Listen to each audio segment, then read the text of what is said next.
En 1981 ocurrió que un río en Inglaterra llamado el río Támesis fue declarado biológicamente inhabitable o biológicamente muerto. Imagínense para que un gobierno tenga que declarar esto sobre un río.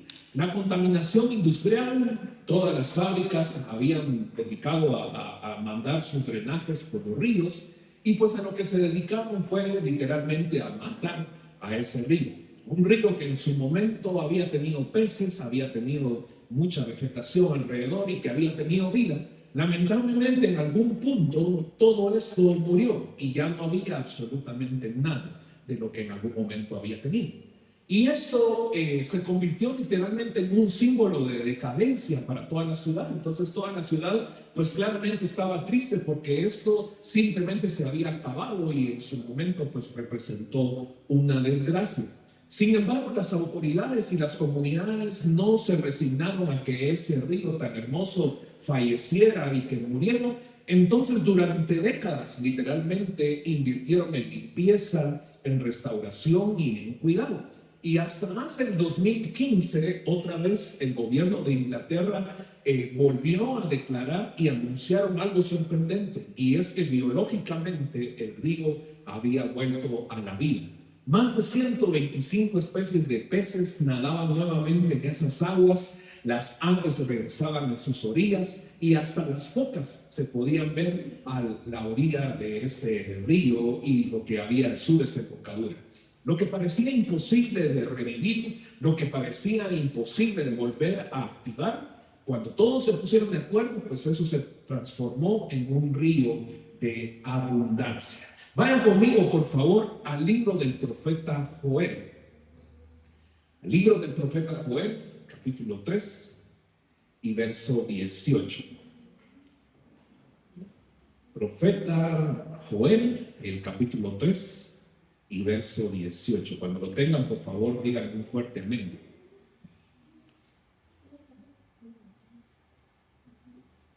Amén. Amén. El resto, vamos a darles tiempecito al resto. Amén.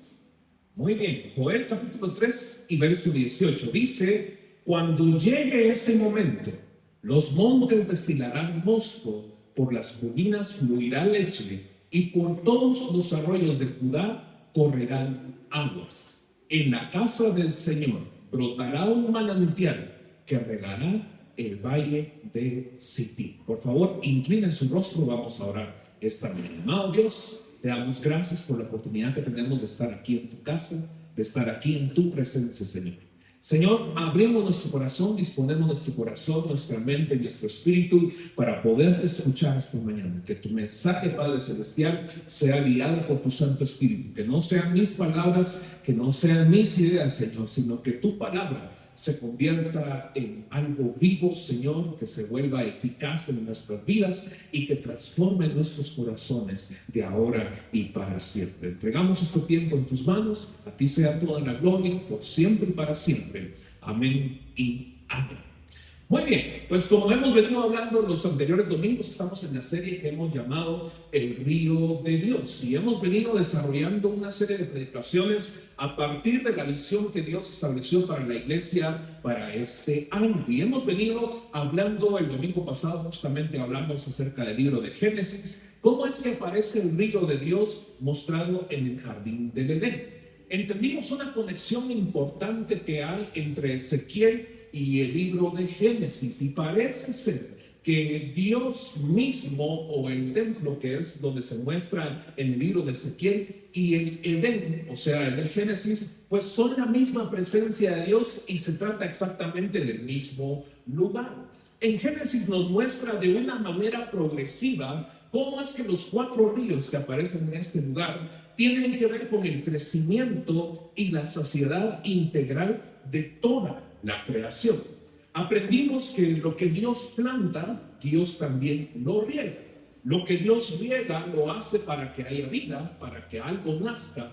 También riega para nutrir y para que las cosas crezcan. Pero finalmente Dios riega con el fin de que haya fruto en todo lo que se ha sembrado.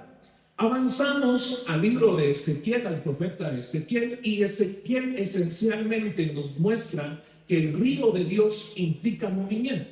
Aprendimos de que el cristiano no se puede quedar quieto, no nos podemos quedar sin qué hacer. La realidad es de que hay mucho que hacer y tenemos que poner nuestras manos a disposición de Dios para hacer y trabajar en lo que Él quiere que nosotros hagamos. Al igual que el río que aparece en Génesis, demuestra un avance progresivo. ¿Se recuerda usted de la profecía que recibe Ezequiel? Y es que el agua primeramente llega a los tobillos, luego llega a las rodillas, a la cintura, a los lomos y finalmente tiene que ser sumergido completamente.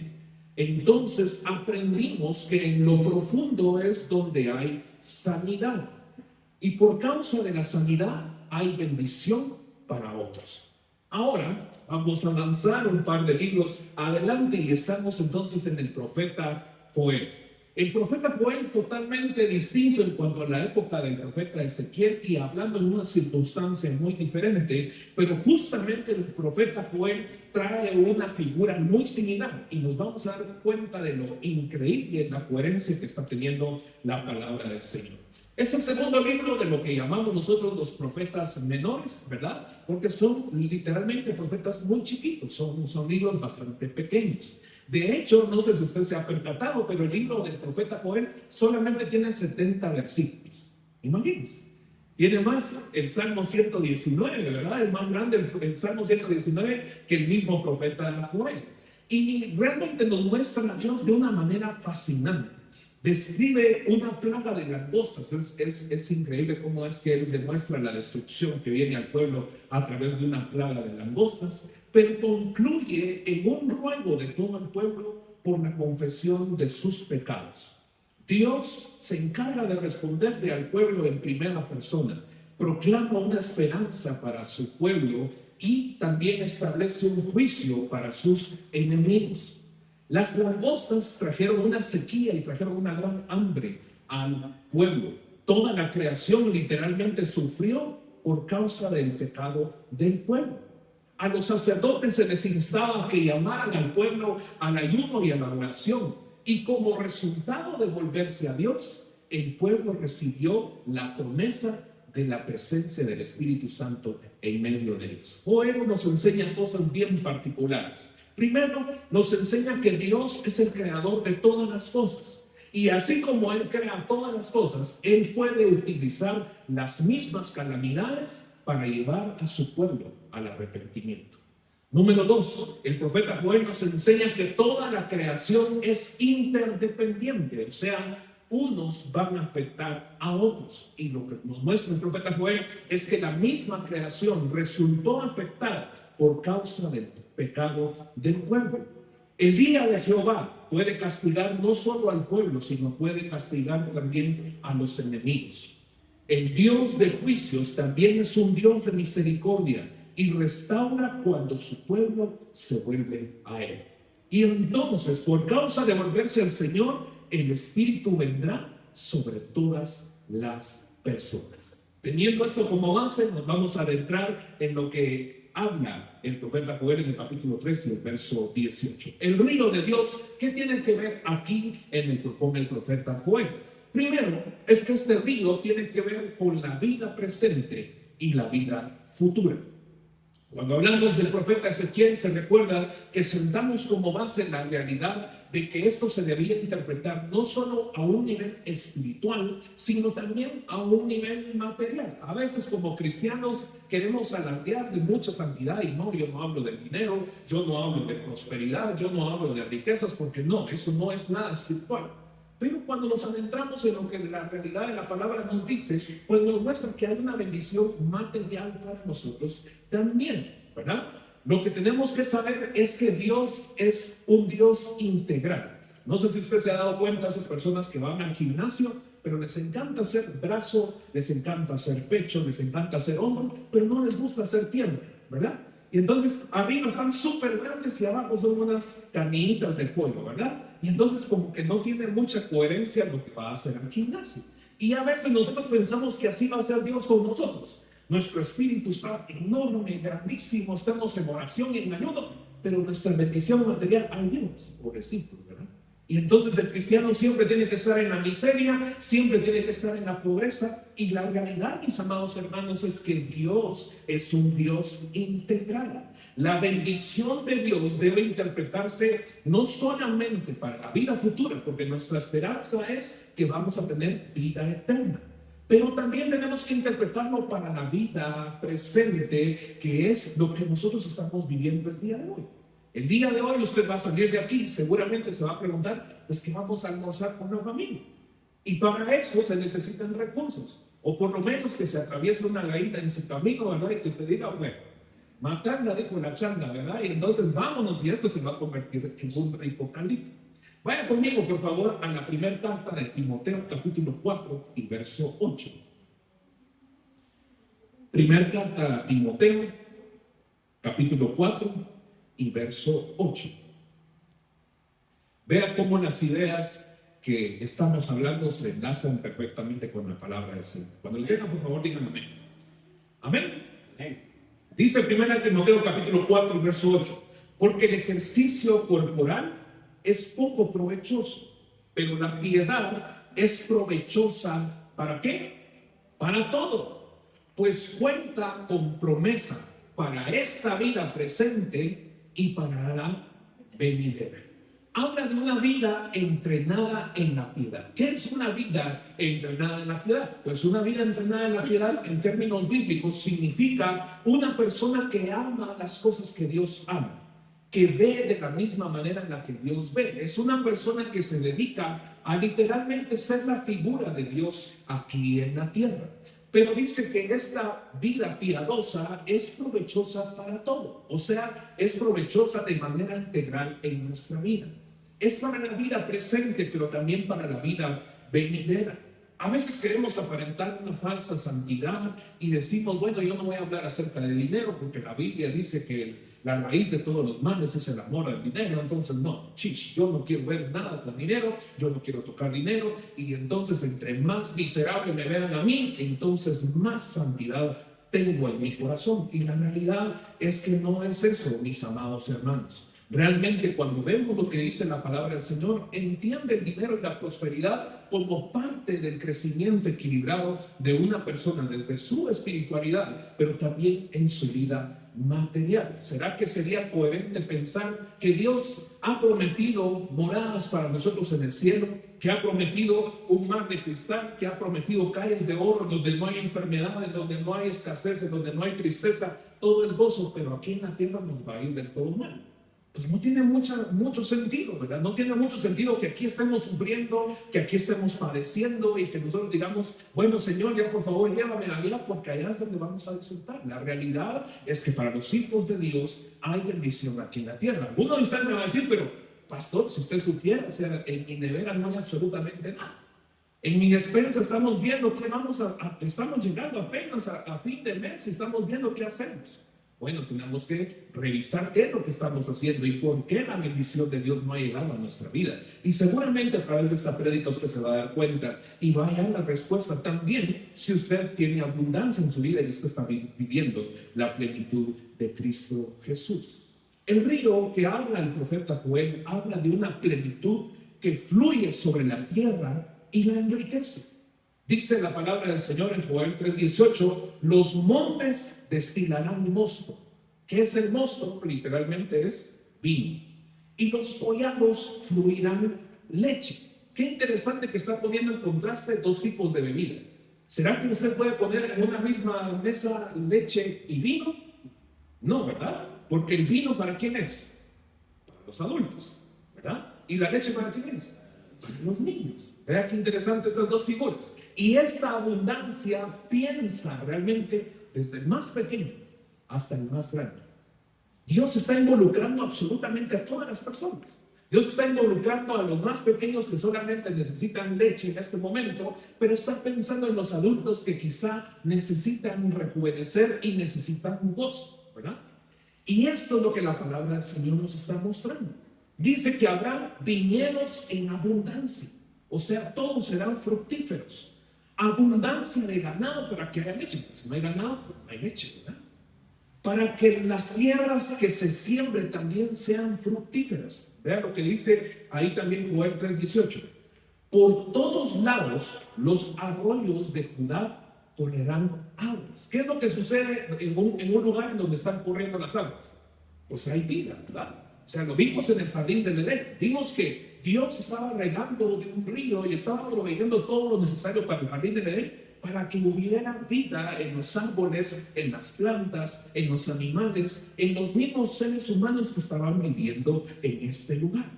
Esto debe recordarnos lo que nos muestra esta imagen en Génesis. Los campos del jardín del Edén estaban siendo saciados. Vayan conmigo, por favor, al Salmo capítulo 65.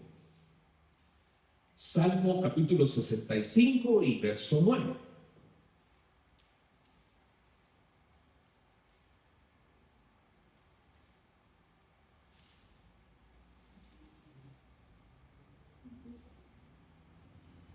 Amén.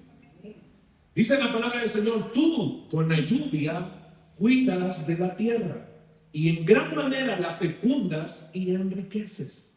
Llenas de agua tus corrientes caudalosas y preparas el grano cuando así lo dispones. O sea, otra vez el agua, aquí se menciona la lluvia, pero también se mencionan las corrientes de agua que preparan el grano y preparan y enriquecen la tierra cuando así lo dispone el Señor.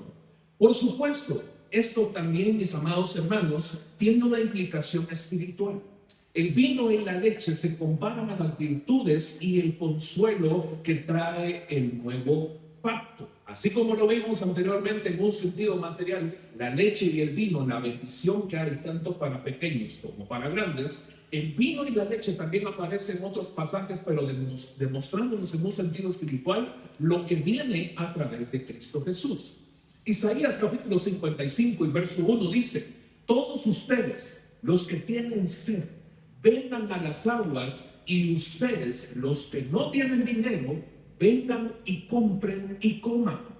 Vengan y compren vino y leche sin que tengan que pagar con dinero. Imagínense qué preciosa la promesa que el Señor nos está dando, porque nosotros cuando pensamos en la abundancia de nuestra mesa, en un sentido material, pues nosotros estamos pensando de cuánto disponemos, ¿verdad? Nosotros queremos ir al supermercado y agarrar todo lo que nosotros queremos, pero cuando estamos en aprietos económicos, nosotros vemos el precio de las cosas. Vemos si nos alcanza para lo que nosotros estamos queriendo echar a nuestra carreta. Si vamos al mercado, nosotros decimos: bueno, voy a ir más temprano, voy a ir a las 5:30 de la mañana para encontrar los pepinos a un quetzal. Voy a ir a buscar las verduras en el mejor precio. No vamos más tarde porque está más caro toda la verdura. Ahí estamos pensando en cómo, qué tanto nos alcanza. Pero en un sentido espiritual, Isaías está dando una promesa: todo el que tiene hambre, todo el que tenga sed, venga y compre lo que necesite sin dinero. Imagínense qué hermoso sería que nos aparezca un anuncio en la televisión, ¿verdad? Cadena nacional, pero es para anunciar que mañana todo está gratis en el mercado. ¿Cómo estaría ese mercado? ¿Cómo estaría mañana a la terminal si dijeran el gobierno: mañana todo es gratis, usted venga, compre, pero no tiene que traer dinero, simplemente lleva lo que usted necesita? Imagínense qué hermoso sería esto. Claramente esto nos está hablando en un sentido espiritual, en donde el vino y la leche son comparados a la gracia, la misericordia que Jesucristo derramó por cada uno de nosotros. Además que el Espíritu Santo se muestra como esas aguas vivas, eso que nosotros necesitamos para el sustento. Juan capítulo 7 y verso 38 dice: del interior que cree en mí correrán ríos de agua viva, como lo dice la Escritura. ¿Y esto para quién es? ¿Será que solamente es para el pueblo escogido de Dios? ¿Será que solamente es para los judíos? ¿O esto estaba siendo profetizado para todos los que habíamos de recibir al Señor, a nuestro Salvador? Por supuesto que está hablando de nosotros. Juan capítulo 1 y verso 16 dice: ciertamente de su plenitud tomamos todos, gracia sobre gracia. Mis amados hermanos, esta mañana tenemos que entender en el Espíritu que somos enriquecidos a través del Espíritu Santo, que todo lo necesario no solo en un sentido material, sino también en un sentido espiritual. En el Señor hay abundancia, hay absolutamente para todos. Y con una consolación eterna somos premiados a través del Espíritu Santo. La segunda carta a los Tesalonicenses, capítulo 2 y verso 16, dice que nuestro Señor Jesucristo mismo y nuestro Dios y Padre, que nos amó y nos dio consuelo eterno y buena esperanza por medio de su gracia, y nos llena de gozo y paz en el que nosotros creemos. Romanos capítulo 15 y verso 13 dice que el Dios de la esperanza los llene de todo gozo y paz en la fe, para que rebosen de esperanza por el poder del Espíritu Santo. Cuando leo estos pasajes, yo me imagino una gran fiesta, yo me imagino un gran banquete, yo me imagino a gente pasándola bien, gente que está disfrutando, que está chispeando, que están quizás sonriendo, que hay abrazos, que hay música, que hay fiesta, que hay gozo. Imagínense lo hermoso y lo profundo que nos está mostrando la palabra. Cuando nosotros nos adentramos en el río del Señor, esto es lo que hay. No podemos esperar algo distinto. No podemos esperar tristeza, calamidad. No, por favor, todos aquí, calladitos, en orden. Por favor, no vayan a ir a molestar a Dios, porque Él se enoja si algún niño anda corriendo por ahí y anda gozando de lo que está pasando en esta fiesta. No. El Señor está provocando un ambiente para que todos nos gocemos, para que haya felicidad, pero sea una felicidad genuina. Y mis amados hermanos, esto debería de saciarnos. De esto deberíamos de estar hambrientos. Y de lo más hermoso que está en lo profundo de la palabra del Señor, es gratis. Usted no necesita pagar absolutamente nada por esto. Hay personas que dicen, bueno, es que estoy viviendo una vida realmente triste, estoy viviendo una vida pésima, cada vez las cosas van peor, no hay gozo, no hay contentamiento, como decía el salmista, ¿verdad? ¿Cómo es que me voy a alegrar en medio de esta tribulación? Bueno, la palabra del Señor nos promete que en el río de Dios hay abundancia de leche, hay abundancia de vino, hay abundancia de todo lo que nosotros necesitamos. Y lo más hermoso, mis amados hermanos, la gracia de Jesucristo, la misericordia de Jesucristo es tan cara que nosotros no la podemos pagar, y la única manera de obtenerla es de una manera gratuita. La única manera en que nosotros la podemos recibir es diciéndonos, esto es gratis. Y eso es lo que está diciendo la palabra del Señor. Punto número 2, la fuente de abundancia es Dios. Diga conmigo, la fuente de abundancia es Dios. Aquellas aguas salen de debajo de la casa. ¿Se recuerda usted la visión que tiene Ezequiel? De debajo del templo era donde estaban fluyendo las aguas. En el jardín del Edén, el lugar más grande, es donde está fluyendo el río principal, que al final resulta en 4 ríos más.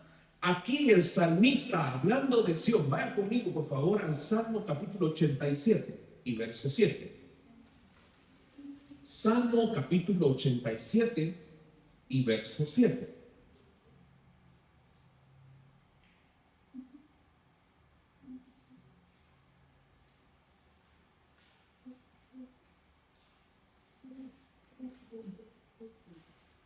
¿Ya lo tiene?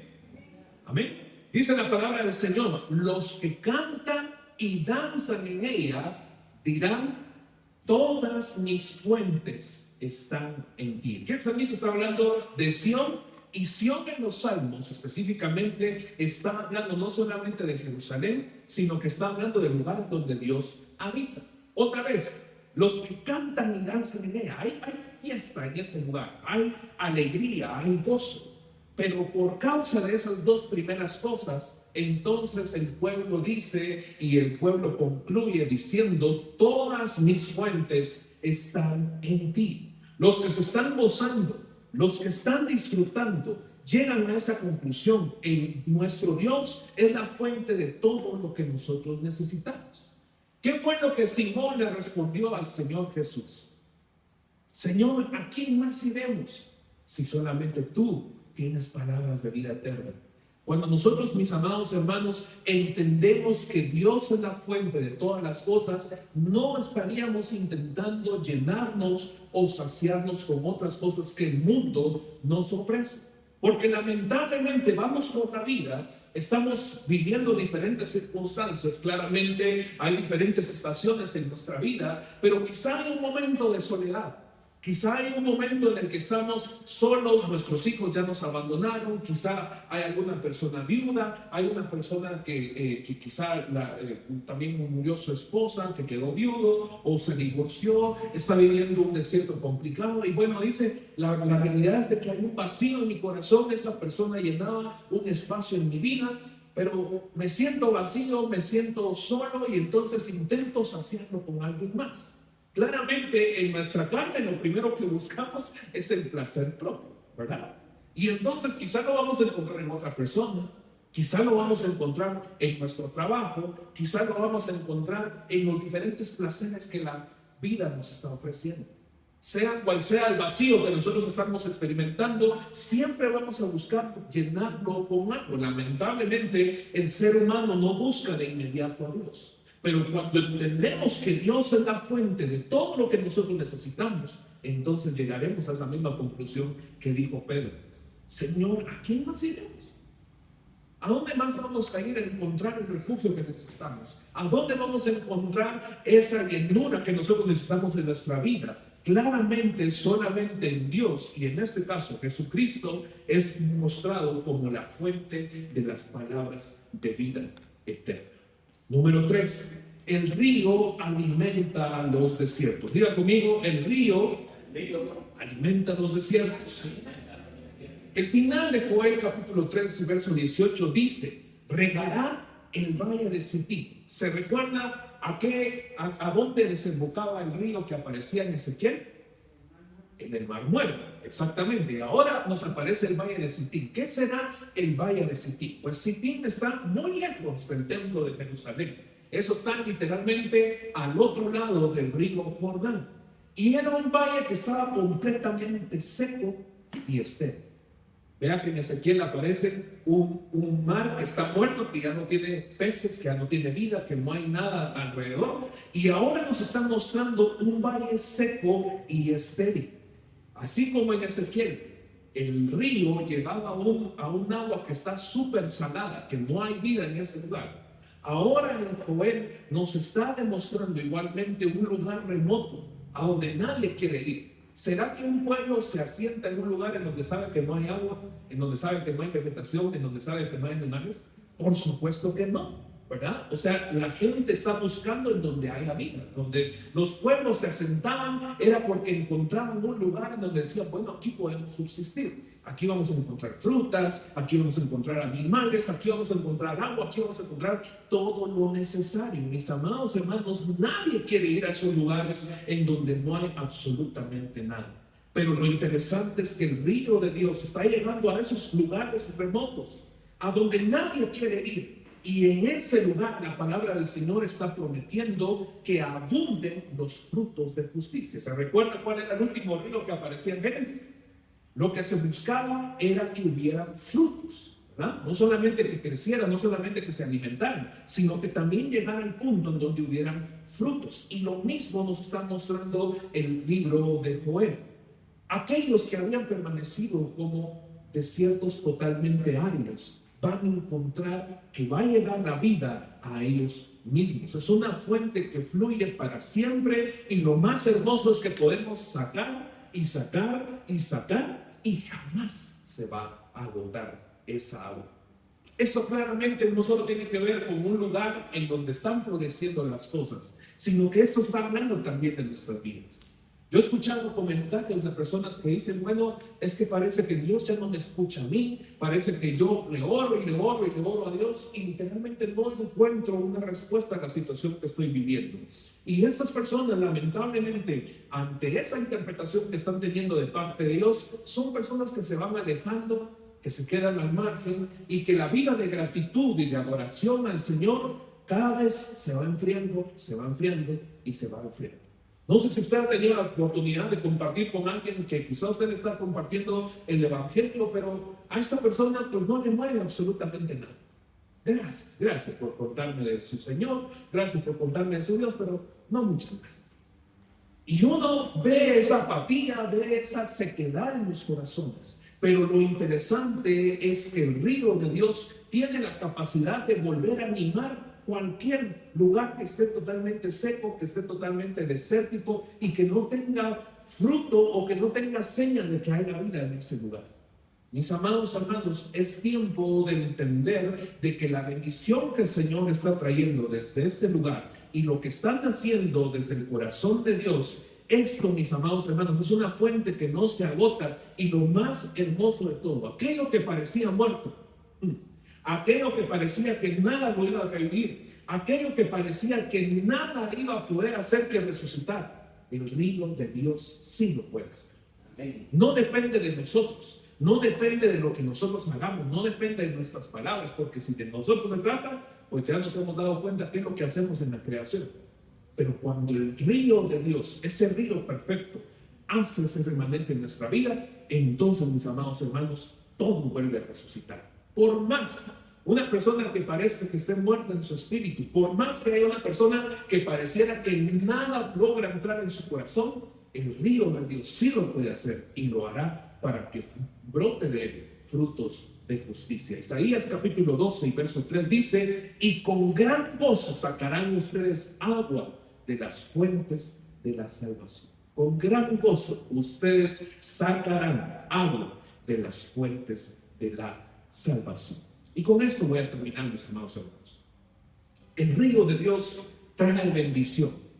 Es una bendición material, pero también es una bendición espiritual, para la vida presente y para la vida venidera. El río de Dios habla de la plenitud para los más pequeños, pero también para los más grandes. Nuestras tierras serán fructíferas, pero en un plano espiritual, la gracia que podemos tomar gratuitamente, el Espíritu Santo que se nos ha dado, que nos llena de gozo y de esperanza, eso habla de la vida que nosotros tenemos en Cristo Jesús. Número 2, Dios es la fuente de todo y de Él debemos tomar. ¿A quién más iremos? ¿A quién más vamos a correr? ¿A quién más vamos a ir a buscar socorro? Si solamente en Él encontramos esa fuente de vida eterna. Y finalmente, el río de Dios llega al desierto más árido. La bendición llega a aquellos que se han secado. El río de Dios trae vida, el río de Dios trae restauración, el río de Dios vuelve a resucitar a aquel que estaba muerto. Hemos escuchado en algunas ocasiones de personas que dicen: es que no sé qué hacer con mi hijo, no sé qué hacer con mi hija, no quiere saber nada, absolutamente nada de Dios. No sé qué hacer con mi marido, no sé qué hacer con mi mujer, porque no quieren saber absolutamente nada de Dios. Y no hay manera de que alguien les pueda predicar, que alguien les pueda decir la verdad que hay en el corazón. Mis amados hermanos, quiero que entendamos esto desde una visión panorámica de todo lo que el Señor nos viene a hablar. Claramente el río de Dios tiene que ver con una actitud de nosotros. Ezequiel nos mostraba que si nosotros nos quedamos a la orilla, pues simplemente las cosas no van a ocurrir, ¿verdad? Y el final de la visión de Ezequiel termina diciendo: en donde empieza la sanidad, en lo profundo, en donde hay sanidad de parte del río de Dios, cuando todo sana, también empieza a haber bendición para otras personas. Hay veces que nosotros queremos convencer a los que están cerca de nosotros de que es importante que busquen de Dios y que se encuentren en este mismo río en el que nosotros estamos. Pero si nosotros tratamos de convencer, mis amados hermanos, no lo vamos a lograr. Al contrario, usted se va a frustrar, se va a enojar, usted va a agarrar pleito ahí con sus familiares, con los más cercanos, y no se trata jamás de esto. Pero mi amado hermano, yo quiero que lo entienda así. Usted, al final de cuentas, es portador de la gloria de Dios, de la gracia de Dios. El Señor lo está llevando a la sanidad, a lo profundo del río del Señor, y lo importante es de que usted sane para que usted sea de bendición para otros. No por sus palabras, no por lo que usted puede hacer, sino por el testimonio que usted está emanando hacia las demás personas. Amén. No se complique queriendo convencer a la gente de la bendición de Dios. Simplemente con lo que usted refleja a través de la sanidad que Dios ha traído a su vida, basta y es suficiente para que los demás sean también restaurados.